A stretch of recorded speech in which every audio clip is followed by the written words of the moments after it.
వృద్ధి కాదు, దానికి ఏంటి అనేది ఒకటి చూస్తాం. పరిగణించనివి, ఆర్థిక వృద్ధిగా పరిగణించనివి ఏమిటి అని చూద్దాం.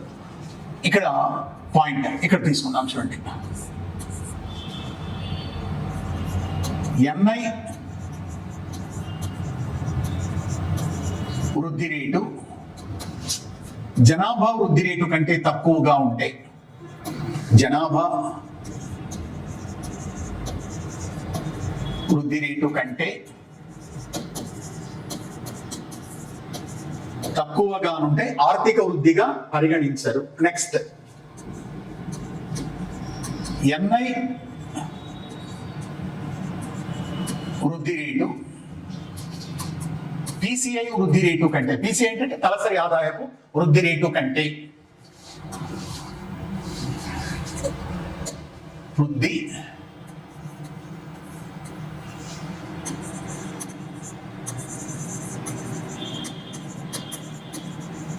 కంటే తక్కువ అంటే దీన్ని పరిగణించారు.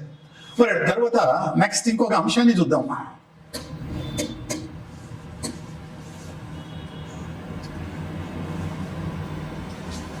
నామమాత్రపు జీడిపి వృద్ధి రేటు,